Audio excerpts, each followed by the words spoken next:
54 কর্তৃক কদমতলা বিধানসভা কেন্দ্রের অন্তর্গত ভারতীয় জনতা পার্টির 30 নং বুথের অন্তর্গত এক কার্যকর্তার বাড়িতে আসন্ন 2024 লোকসভা নির্বাচনকে সামনে রেখে একটি সাংগঠনিক বৈঠক অনুষ্ঠিত হয়। 4 জানুয়ারি বৃহস্পতিবার বিকেল আনুমানিক 4টা নাগাদ উত্তর ত্রিপুরা জেলার 54 কর্তৃক কদমতলা বিধানসভা কেন্দ্রের অন্তর্গত ভারতীয় জনতা পার্টির 30 নং বুথের অন্তর্গত ভারতীয় জনতা পার্টির এক কার্যকর্তার বাড়িতে একটি সাংগঠনিক বৈঠক অনুষ্ঠিত হয়।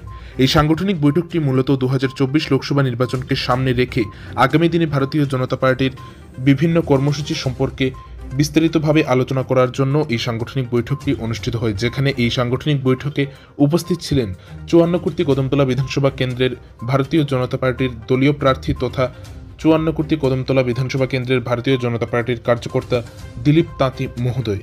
উপস্থিত ছিলেন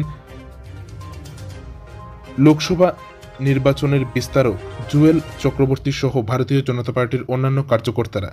এই সাংগঠনিক বৈঠকে মূলত ভারতীয় জনতা পার্টির 30 নং বুথের সকল কার্যকর্তা এবং বুথ সভাপতি সম্পাদক তাদের সকলকে একত্রে নিয়ে এই বৈঠকটি অনুষ্ঠিত হয়।